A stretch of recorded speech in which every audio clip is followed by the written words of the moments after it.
Hi everyone, this is Lecture 6, Cell Metabolism. We're going to talk today about the process of making energy in human body cells and other animal cells, and this is called cellular respiration. We're going to do a little bit of background before we get into the chemical reactions of cellular respiration, and then we're going to expand on that and talk about some other ways to get energy and macromolecules in cells and alternative energy pathways. So first, you should have watched the energy lecture where we talked about energy flow and how energy passes through the biological ecosystems. So plants, algae, some bacteria, they obtain energy from the sun. Those are our producers. All other organisms, including us as humans, obtain energy by consuming these primary producers, plants, or by consuming other consumers and converting that food or those macromolecules into energy. The main processes for making and storing energy then follow with the energy flow through these ecosystems. So plants are able to harness energy from the sun, and that is the process of photosynthesis. We're not going to talk about photosynthesis in this course because it's not a plant biology course. I do recommend, though, if you ever have a chance to take a plant biology class, that you check it out. It's a pretty cool process. Today we're going to talk about cellular respiration, and this is taking the carbohydrates and other molecules from plants and animals that we consume and using those molecules to produce energy or ATP. These are complex biochemical pathways that are specialized processes combining many chemical reactions using many enzymes, and to do that they are compartmentalized in special cellular compartments or specialized organelles to keep the chemical pathways and enzymes all in one place such that these reactions are faster and more likely to occur. So I want you guys to memorize the equation for cellular respiration, and it can be summarized as the breakdown of glucose. We're going to mainly talk about glucose during the chemical reaction portion of this lecture. We'll expand on that after we give you the glucose example. But it's the breakdown of glucose into carbon dioxide and water. And when we break down glucose, or we break those carbon bonds in glucose to form carbon dioxide and water, breaking down those chemical bonds releases energy in the form of heat, and that energy can also be harnessed in the form of other bonds, phosphate bonds, in ATP. So cellular respiration is a series of chemical reactions in which cells convert the energy in food, for example glucose, into ATP. We need a little bit of background information. I know you guys already listened to the whole energy lecture. A couple of terms that I need to give you to understand cellular respiration. We'll talk a little bit about energy and chemical bonds, oxidation reduction reactions, electron carriers, because those are important as well, and a quick reminder on enzymes. So energy is stored in chemical bonds and released when chemical bonds are broken. For example, during cellular respiration, energy is harvested from carbon bonds and stored in phosphate bonds. So we're really talking about converting chemical energy here, chemical energy in carbon bonds to chemical energy in phosphate bonds. So the carbon bonds in organic molecules, carbohydrates, proteins, lipids, etc., store energy. The phosphate bonds in ATP and related molecules also store energy. So they are both forms of chemical energy, and they are storing potential energy as a currency that can then be saved up and used to do cellular work. So when cells need energy, they will then just simply break the phosphate bonds in ATP and then use the energy release to do the work that they need to do. So one of the things that we will see quite a bit of in the next couple of reactions that we're going to talk about is oxidation reduction reactions. So some of you, it may have been a while since you took chemistry, so if you don't remember oxidation reduction reactions, here's a quick review. So an oxidation reduction reaction refers to a chemical reaction in which the transfer of electrons occurs. So electrons will be transferring from one molecule to another molecule. And electrons have a -1 charge. So when we say something is reduced, that means that the charge becomes more negative. So if a molecule is being reduced, then it is getting an electron. So an electron has a -1 charge. If we put a new -1 charge onto a molecule, that molecule will be reduced. If a molecule, on the other hand, loses an electron or it loses a -1 charge, then the charge becomes more positive, and we say that that molecule is oxidized, or that is an oxidation reaction. So the transfer of electrons is done in many of these reactions through the removal and addition of hydrogen. So hydrogen has an electron in its outer shell and a single proton.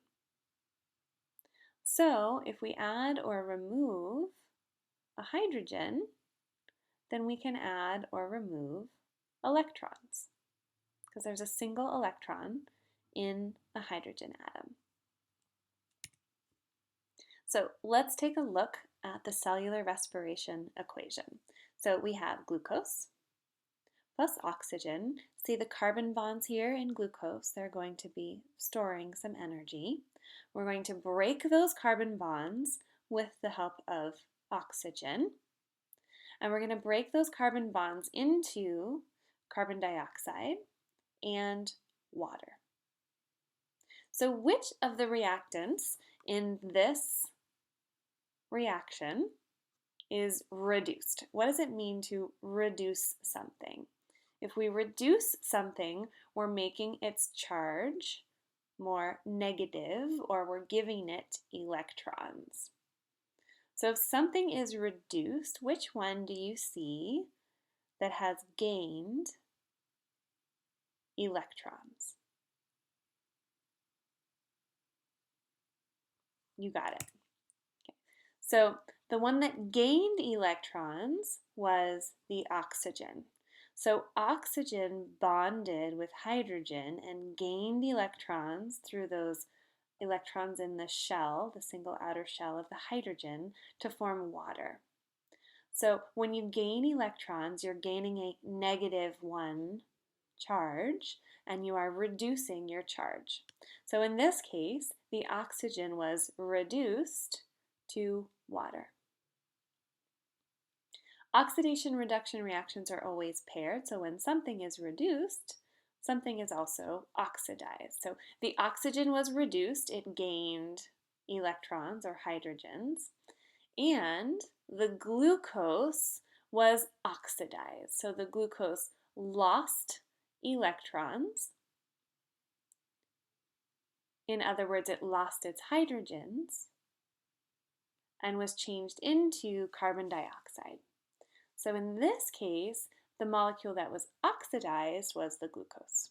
So glucose gets oxidized to carbon dioxide, and oxygen gets reduced to water in this cellular respiration reaction. So we will also see electrons being swapped around through electron carriers. So electron carriers are intermediate molecules used to hold on to the high energy electrons in between as these chemical reactions are going from one step to another. So we're going to have a chain of chemical reactions occurring, and we'll have electron carriers be the middleman to hold on to electrons in between the reactions. So common electron carriers are NAD, NADP, and FAD. So NAD can gain electrons by gaining a hydrogen, and it will hold on to the electrons in those hydrogen bonds. So NAD can go to NADH and hold electrons that way. NADP can go to NADPH and hold electrons with the hydrogens there. And FAD can actually hold on to 2 hydrogens or 2 electrons, first forming FADH1 and then FADH2 with 2 electrons. So each of these are carrying electrons by holding on to hydrogens. So the electron carriers will help these reactions take place by basically trapping the energy in those electrons that they're holding on to. So if we have an exergonic reaction, remember that an exergonic reaction is one that releases energy. So if we go from a reactant to a product, and that's an exergonic reaction, then energy will be released. We'll lose some energy as heat, which is normal in energy transfer, and then we want to harness the energy in the electrons from that reaction. So we will harness that energy by holding on to the hydrogens or the electrons carrying that energy. We can then trap that energy in these electron carriers and use it to make ATP. ATP can then be used later as the currency of the cell to perform other reactions that require energy. So here are the chemical structure of these electron carriers. If you're interested, I will not make you guys memorize these, but I'm giving them to you because some people like to see them. Also, we need to remind you about enzymes. So there are many specialized enzymes used in cellular respiration. So what is an enzyme again? Enzymes are proteins.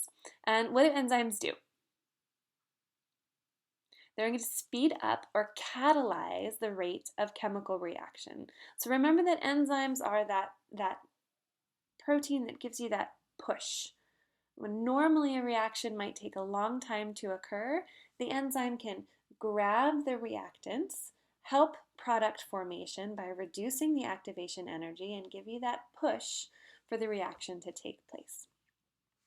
You will see a couple of different types of enzymes today.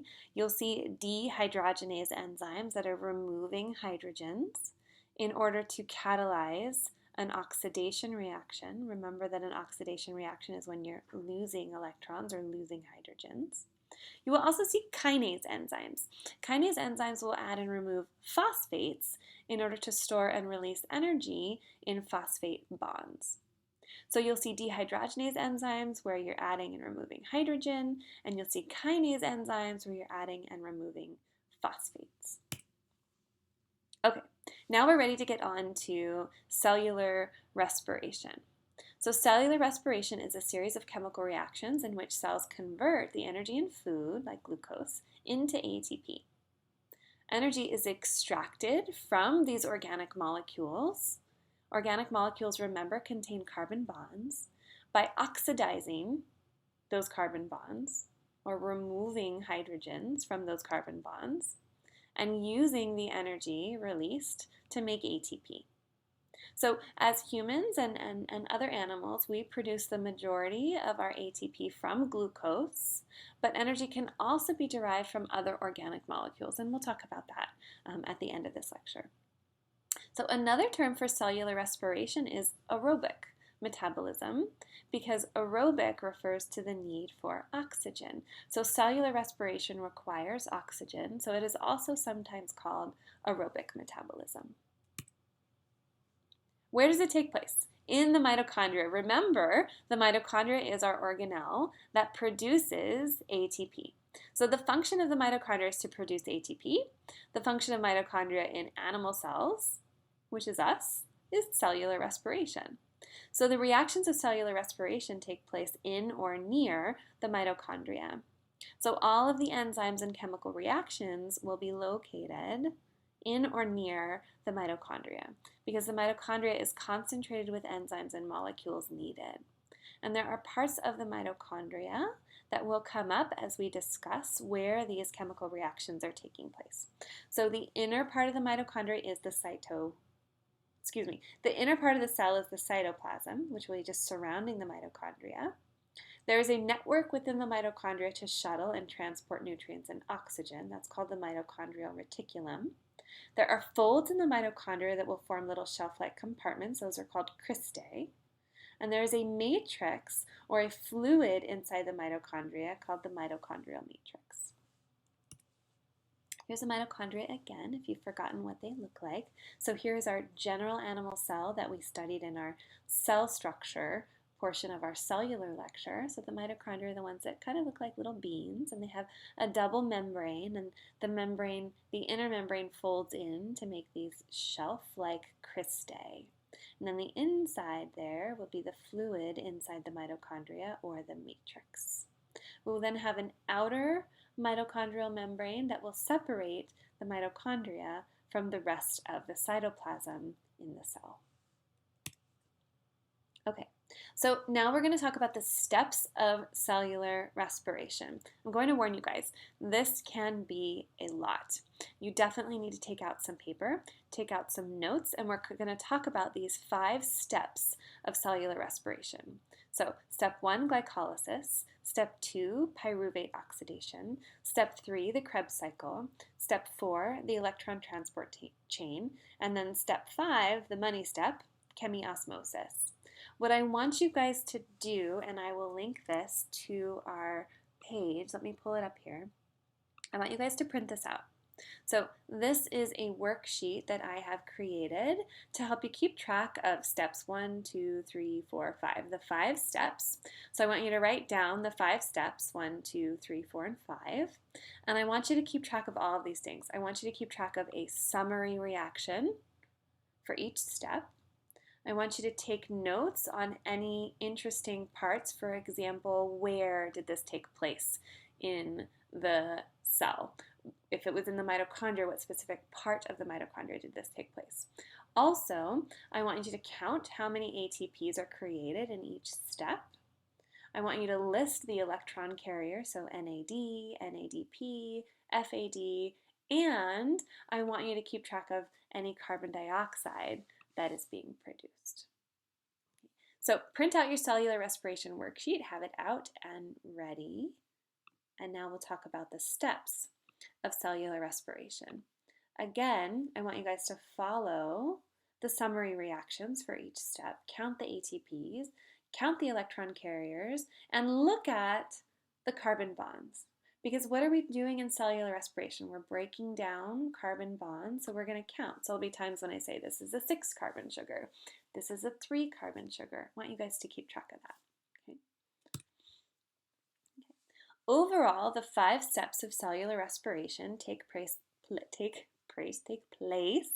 in or near the mitochondria. So I will show you guys as we go through these kind of summary diagrams, and this here in brown is the mitochondria. So there's the outer membrane of the mitochondria, there's the inner membrane with the cristae, there's the mitochondrial matrix, and then out here is the cytoplasm of the cell surrounding the mitochondria.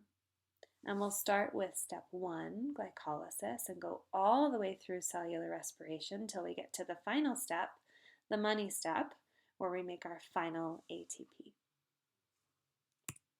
Okay, step 1. Step 1 is glycolysis. Glycolysis is a series of actually 10 chemical reactions that breaks down a single glucose into 2 molecules called pyruvate. This is going to happen in the cytoplasm. So we're not in the mitochondria yet, but we're near the mitochondria. And there's no oxygen needed at this stage, so it is anaerobic. So glycolysis does not need oxygen. This is thought to be one of the earliest evolutionary processes. So every organism on Earth is capable of carrying out glycolysis. So this is probably one of the original ways that cells made energy, because no oxygen was needed and it's a very simple process. So glycolysis. Here is the summary reaction for glycolysis.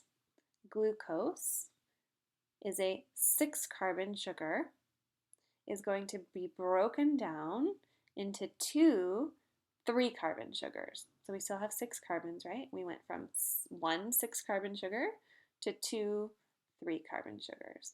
And that 3-carbon sugar is called pyruvate. There will be several reactions intermediate between glucose and pyruvate that you guys don't need to memorize. I know, you're welcome. If you guys take a biochemistry class, you may get into more of these details. For our purposes, glucose to pyruvate is the summary reaction. So the reactant is glucose, the 6-carbon sugar. The product is pyruvate, a 3-carbon sugar. So you can make 2 pyruvate for every 1 glucose. It turns out that you need to invest 2 ATP in the intermediate reactions in order to get the reaction going.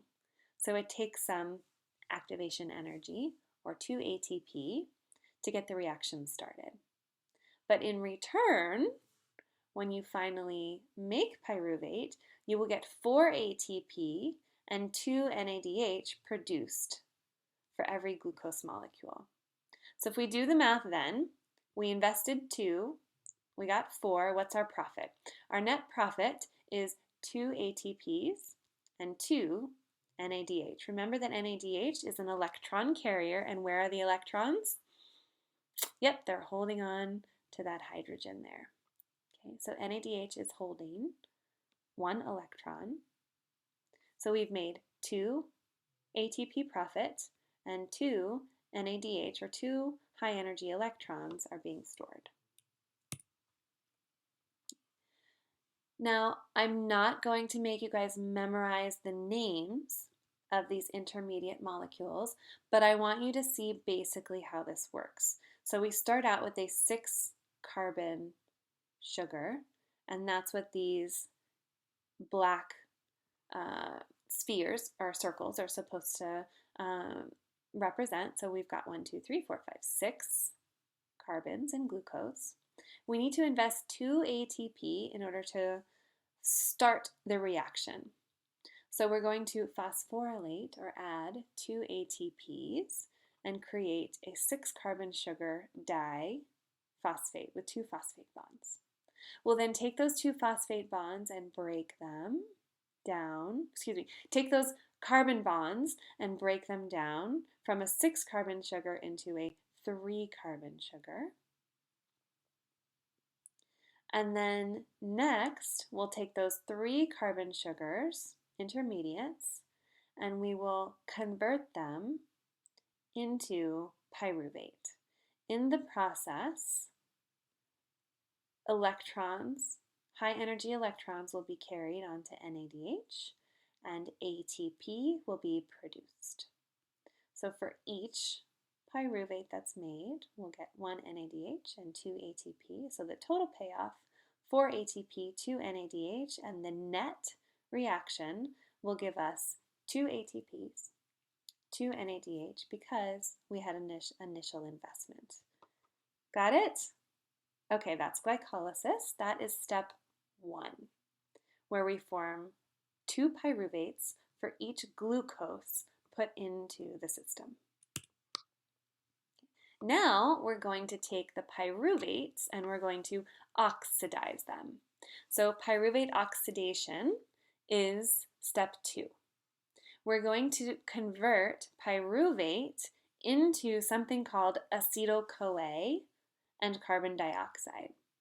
So we're going to add pyruvate to coenzyme A, which is this huge molecule, also known as vitamin B5.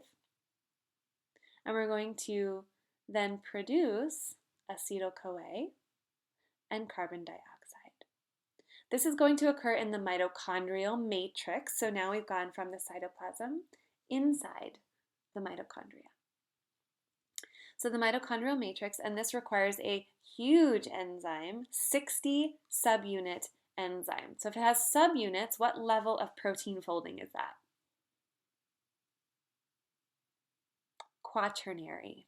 So tertiary is three-dimensional. Quaternary is when you start adding on subunits. So it's got 60 subunit enzyme called pyruvate dehydrogenase. And I want you guys to memorize the name of this enzyme.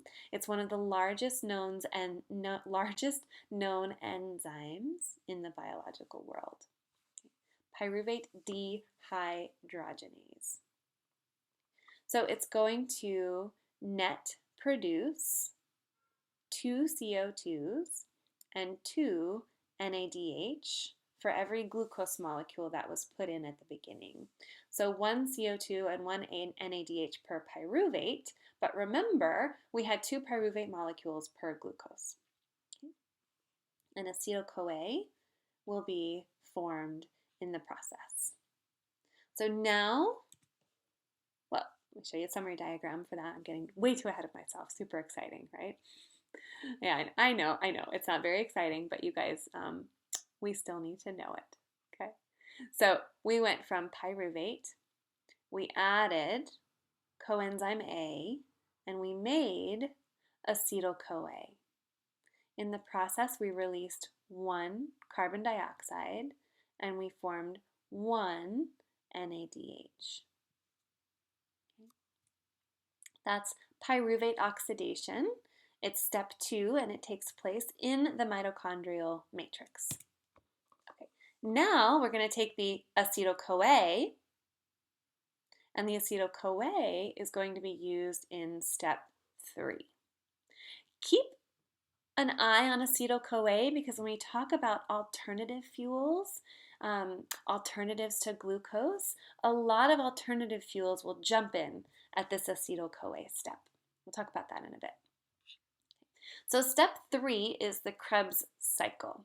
Krebs cycle is a series of 8 reactions, which you don't need to memorize, but during these 8 reactions, 2 carbon bonds in acetyl-CoA are broken down. Where'd that other carbon go? Did you notice? It was given off as a CO2 in step 2.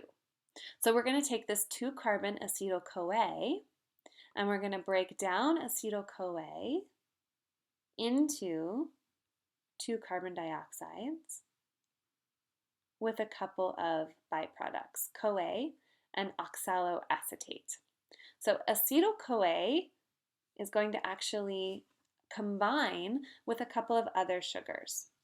The 4-carbon sugar oxaloacetate will help to form some intermediate molecules, and then step by step the 2 carbon bonds in the acetyl-CoA will be broken to form carbon dioxide, and energy will be released.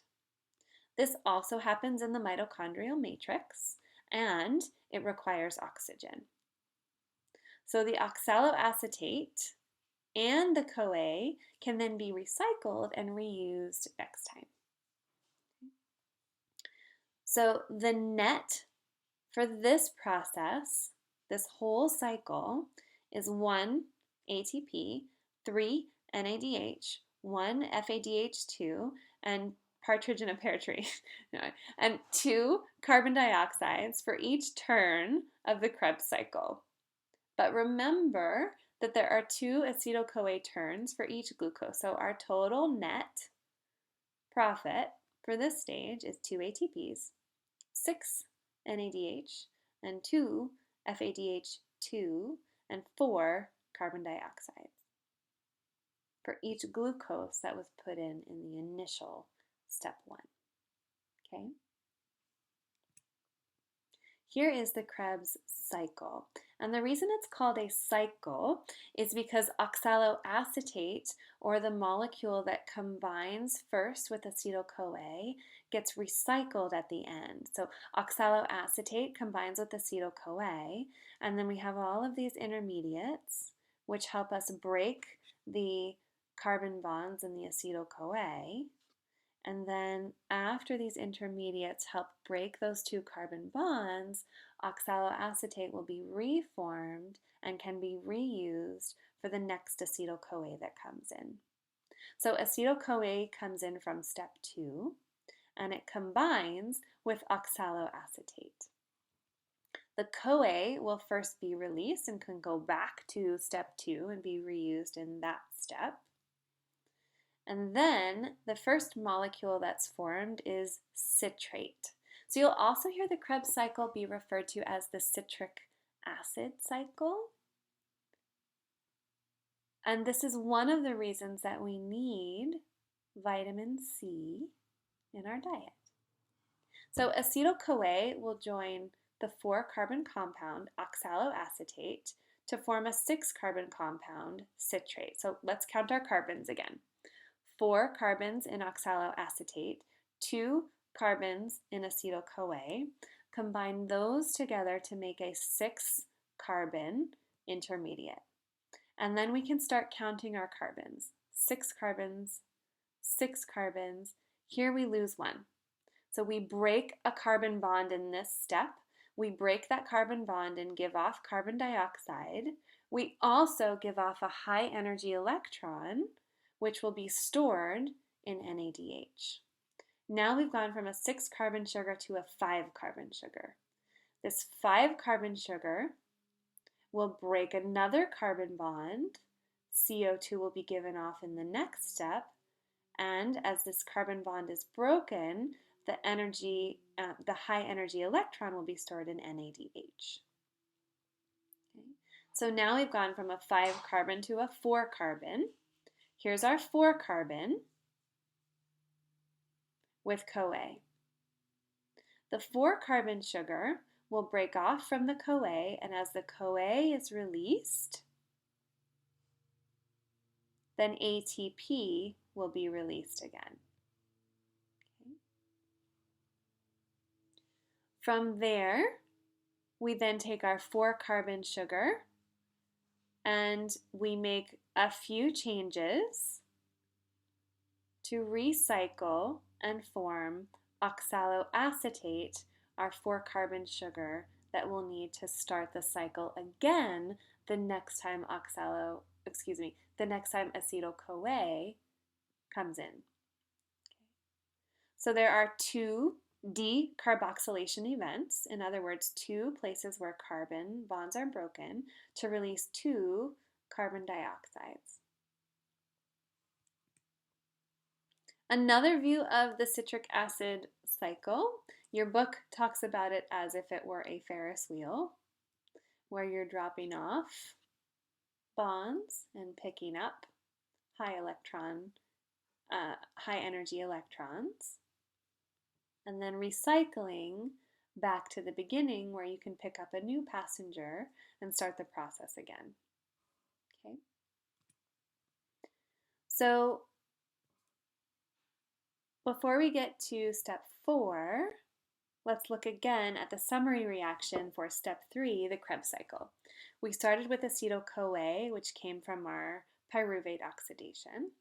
We added that to a 4-carbon sugar, oxaloacetate, and we broke the bonds in acetyl-CoA to make 2 carbon dioxides. We used the energy from the breaking of those bonds in order to form high energy electrons and carry those high energy electrons on NADH.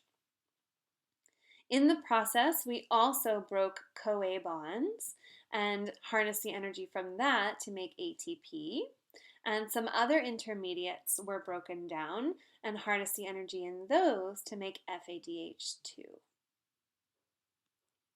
So sum total, because you had 2 acetyl-CoAs, was 2 ATP, 6 NADH, 2 FADH2, and 4 CO2 molecules. Now what are we going to do? We broke down everything to CO2, and CO2 was the final byproduct. How do we get ATP? We haven't gotten ATP yet.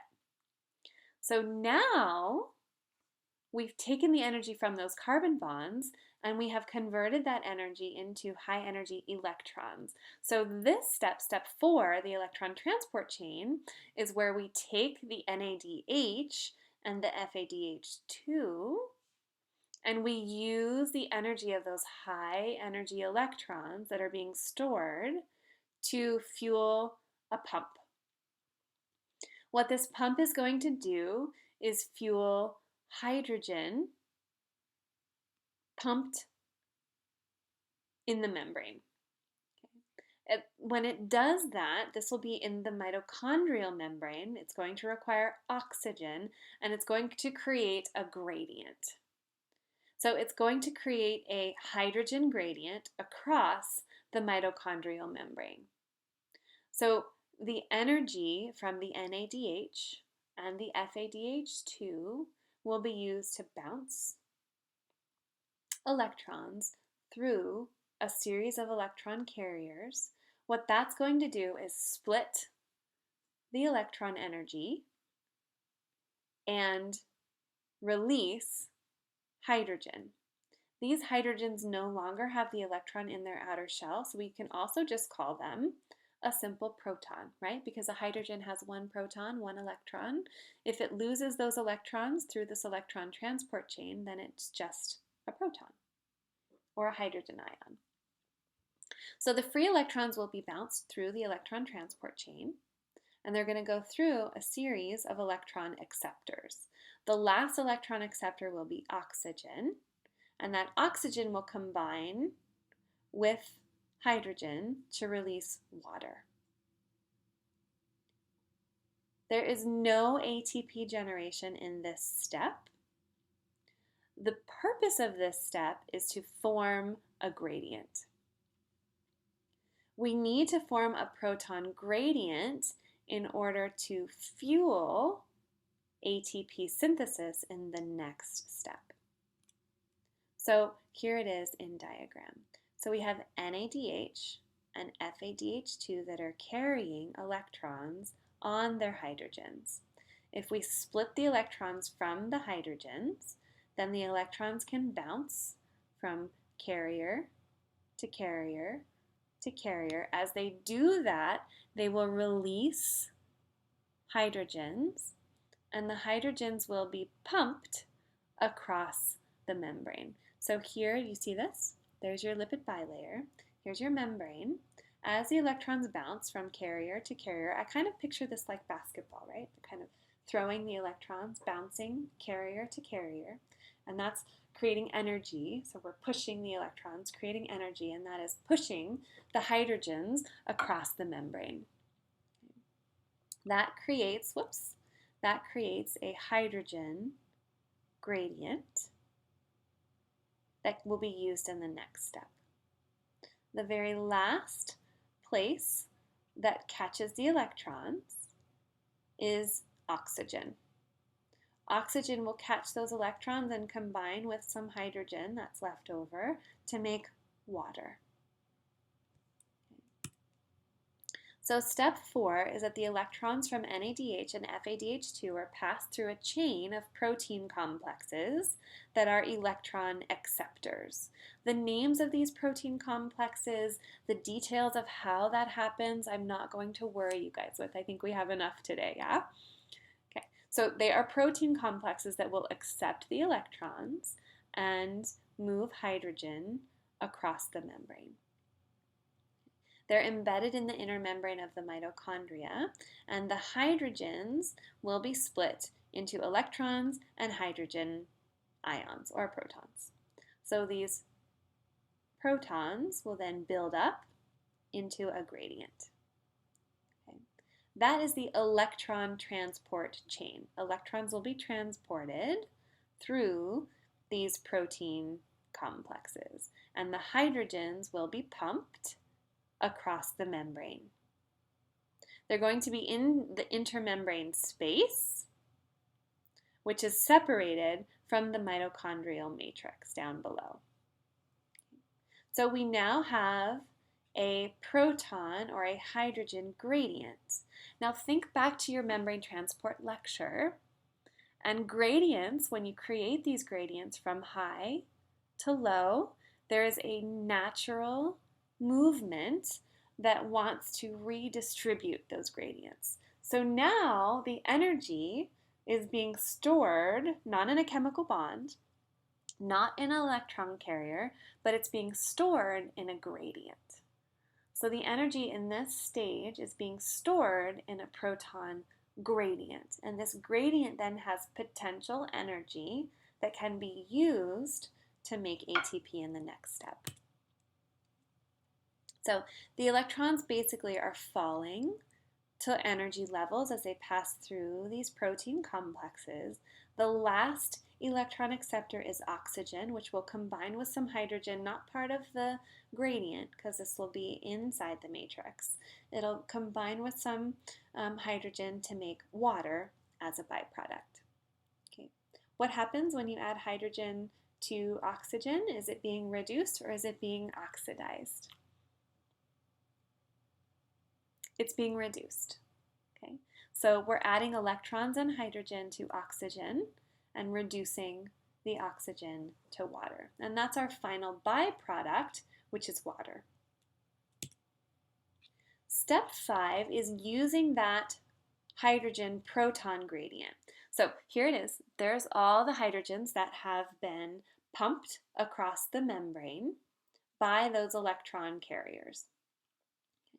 They are then going to use that, the mitochondria is then going to use that gradient as a secondary active transport mechanism to make ATP.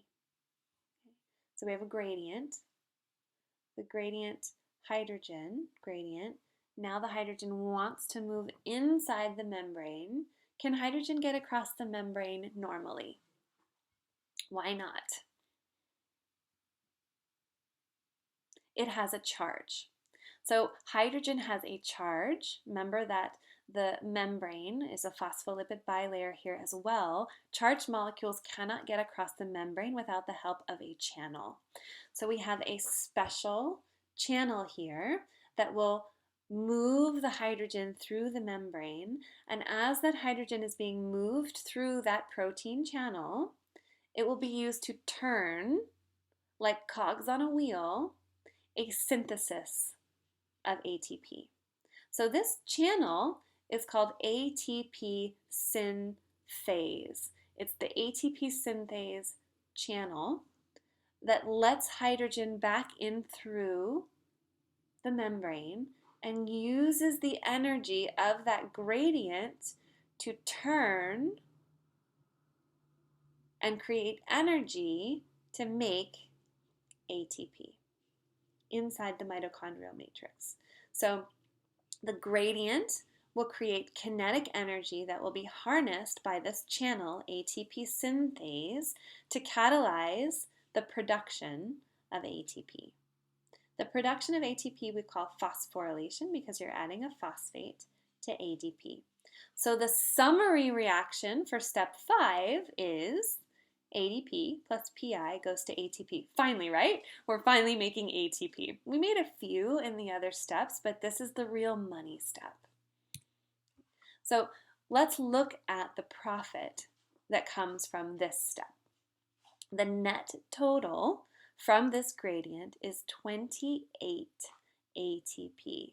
So we dabbled in ATP in the previous steps, 1 here, 2 there. This step is the money step. Step 5 is where we actually create up to 28 ATPs. So it's using a channel, ATP synthase, that takes in hydrogen and creates ATP.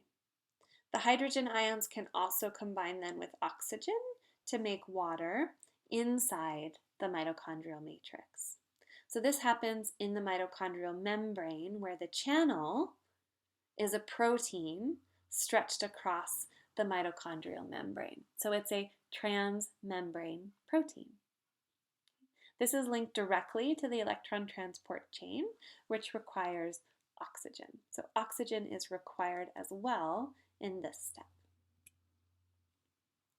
This step is also called chemiosmosis because as the chemicals or as the hydrogens move through the ATP synthase, water is created. So osmosis then, through this chemical reaction of the hydrogen then interacting with the water inside the matrix the hydrogen interacting with the oxygen inside the matrix makes water.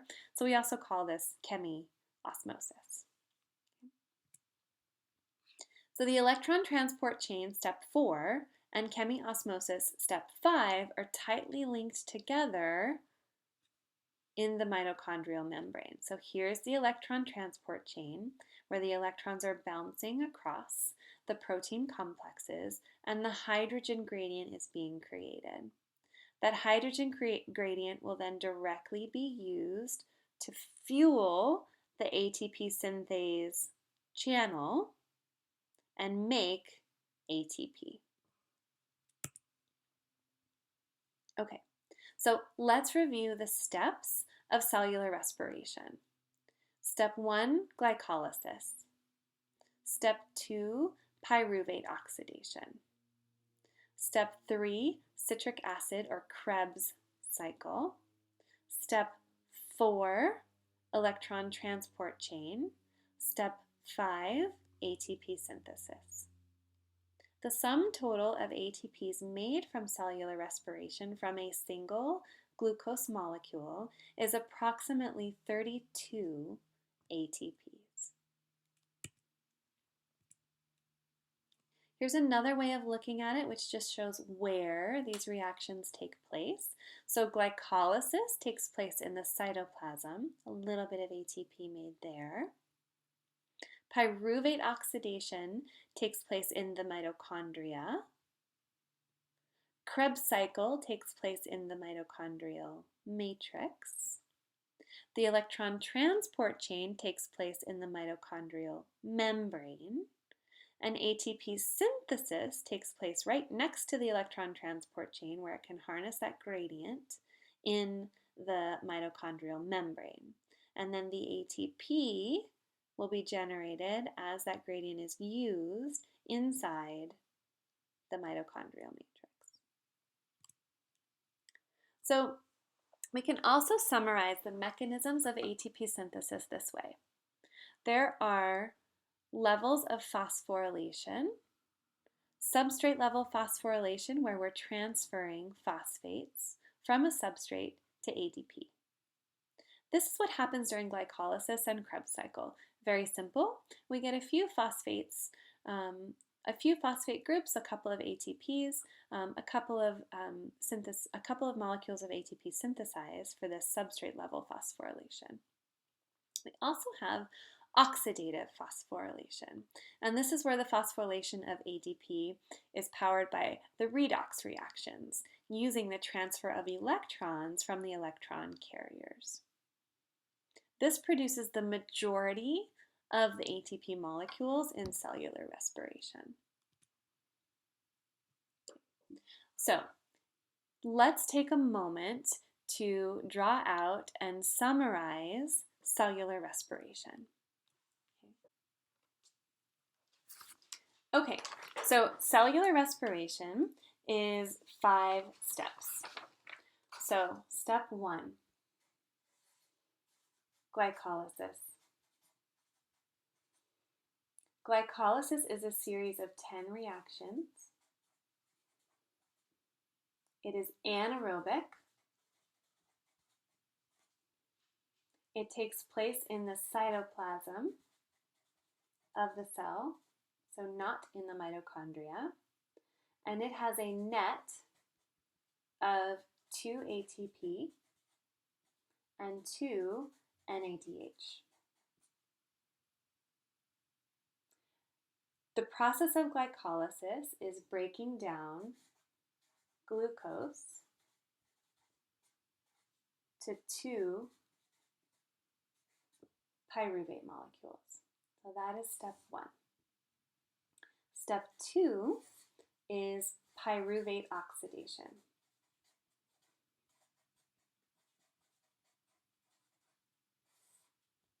Pyruvate oxidation is aerobic, meaning it requires oxygen.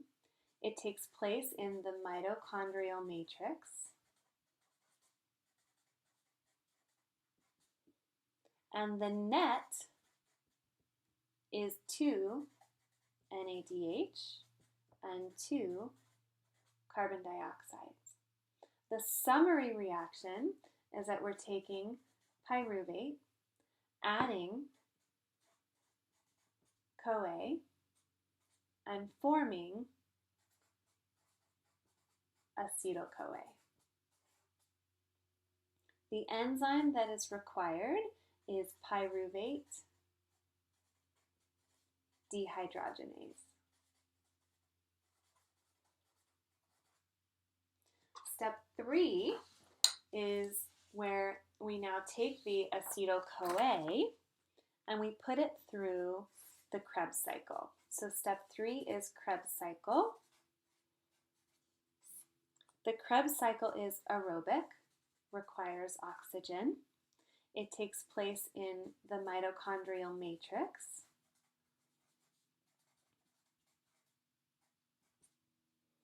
And the net from the Krebs cycle is 2 ATP, 6 NADH, 2 FADH2, and 4 carbon dioxides. The sum reaction of the Krebs cycle is taking acetyl-CoA, combining it with oxaloacetate, I'm going to write ox, combining it with oxaloacetate and forming carbon dioxide, reforming oxaloacetate, and reforming CoA. The oxaloacetate and the CoA can be recycled and reused in previous, earlier steps.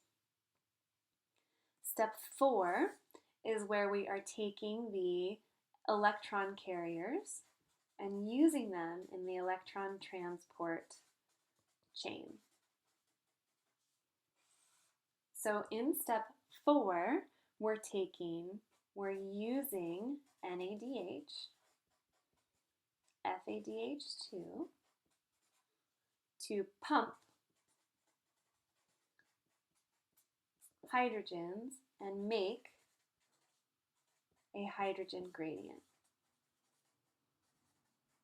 So this is taking place in the membrane through a series of electron carriers.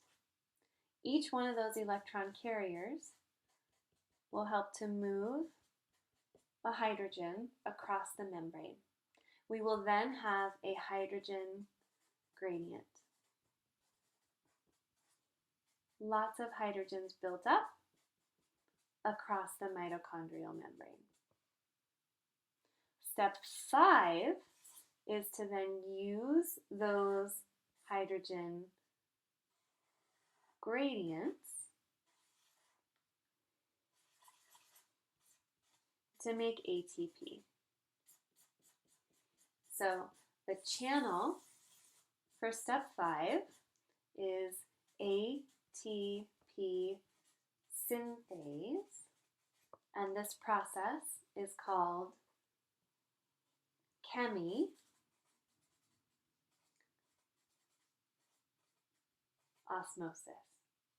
The net for step 5 is 28 ATPs. So step 5 is our money step.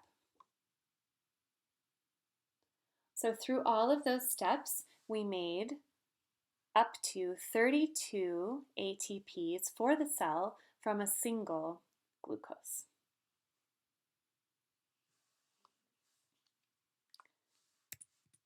Okay, so let's talk now about how we can get more glucose into the body.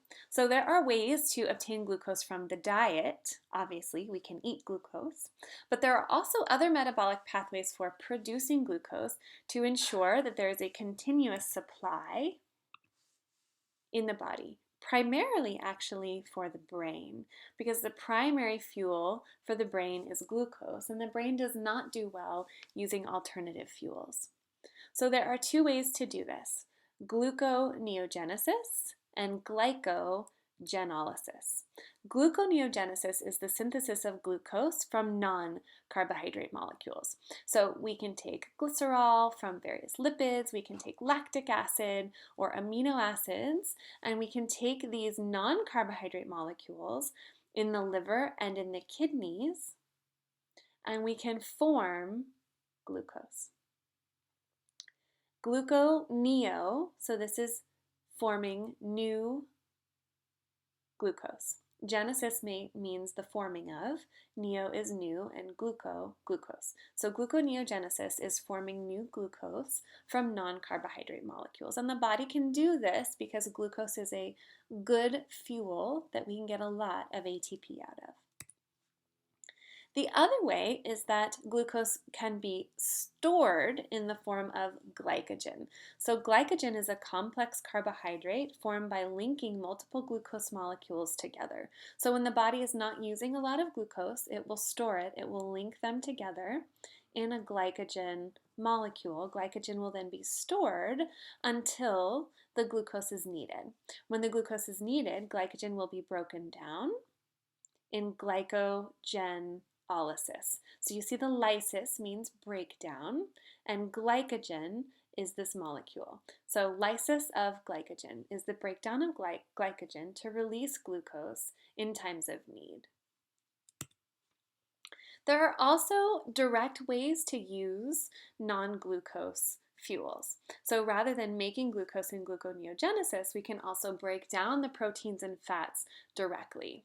So proteins and fats can be broken down into intermediate molecules that will enter cellular respiration at different points in the process. So let's see what happens here. So this is called the metabolic pool concept, which is that any organic molecule, theoretically, can be used in cellular respiration. Why? Because organic molecules all have carbon bonds. So somehow, some way, we can harness the energy in those carbon bonds to make ATP. So generally, sugars are the simplest way, and that's the pathway I have shown you already. So they start with step 1 in glycolysis and then go through all of the steps, finally with the electron transport chain and ATP synthesis to make ATP. Fats can be broken down into glycerol and fatty acids. Glycerol can be converted and enter in the process of glycolysis. Fatty acids can be converted and enter at the stage of acetyl-CoA in the Krebs cycle. Proteins can be broken down into amino acids, and depending on the type of amino acids, they can then enter in either the glycolysis, acetyl-CoA, or Krebs cycle stages. So let's first talk about lipids. So lipid metabolism is the process of fat breakdown, and this is lipolysis. So lipids can be broken down into fatty acids and glycerol, and this requires the enzyme lipase, A is for breakdown. Lipase will break down lipids into fatty acids and glycerol. We can then take the glycerol and convert it into something called glyceraldehyde, which is an intermediate in one of those 10 reactions of glycolysis. So it can then jump in partway through glycolysis, and the total net for metabolizing glycerol is 18 ATP molecules by the time you go through all of the steps. Fatty acids from lipids can be broken into 2-carbon acetic acid fragments. Those acetic acid fragments can then be converted to acetyl-CoA and can jump in to the citric acid cycle. CoA will then be attached, and the net for these is actually quite a bit. So from fatty acids, you can get a net of 54 ATPs. Protein metabolism is proteolysis, or the lysis of proteins, and it requires protease enzymes. Amino acids will be broken down, proteins can be broken down into amino acids, and the amino acids will then be processed in the liver. The liver will remove amine groups and form organic acids. This is called deamination. And that releases ammonia. These are these nitrogen-containing molecules as waste. Ammonia will be converted to urea by adding carbon dioxide. So ammonia is toxic, but if it's converted to urea, then it can be circulating in the blood until the kidneys can remove it. So converting organic acids, then we have deamination, and then we can use these organic acids to enter in different phases. It depends on the amino acid. So some amino acids can be converted to pyruvate, and they can enter at glycolysis. Some can be converted to acetyl-CoA and enter through the Krebs cycle. So the ATP is going to vary for protein metabolism depending on the specific makeup of the protein and the particular amino acids that are being used. So one thing to note is that excess acetyl-CoA is going to be processed in the liver to form something called ketone bodies. So when we use these alternative fuels, lipids and proteins, when we can't directly use sugars, then ketone bodies will be produced. Ketone can be used as an energy source. For example, acetoacetic acid, beta-hydroxybutyric acid, acetone, but ketones can also be problematic.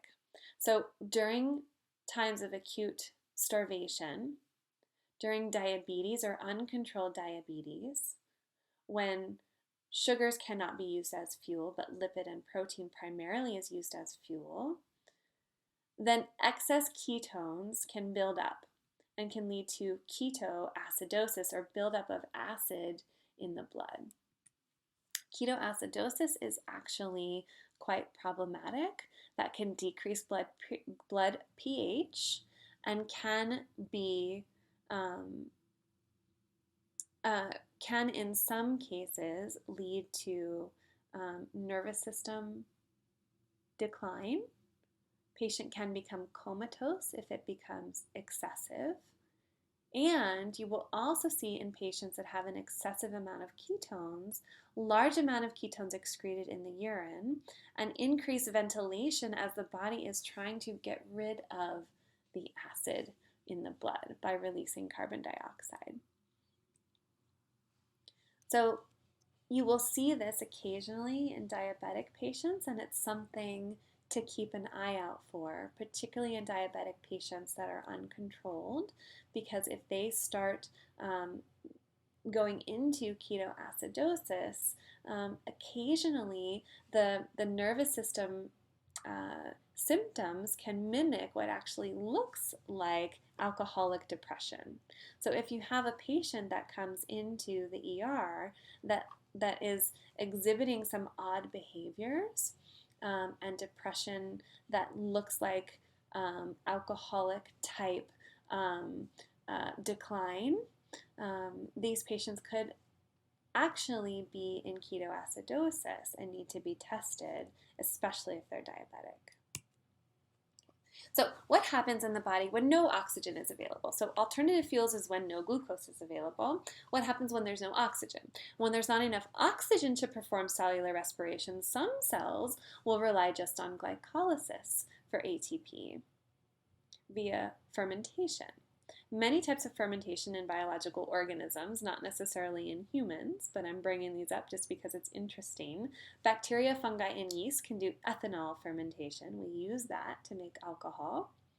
And we can do lactic acid fermentation. Muscle cells can do this when oxygen is low. And this is when the pyruvate will accept the hydrogen from NADH and produce NAD+ and lactic acid.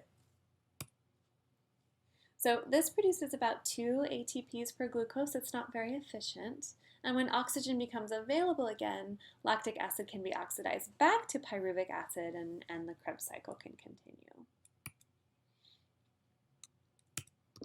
Okay, so as a summary, glucose and oxygen can be harnessed in the process of cellular respiration to produce ATP.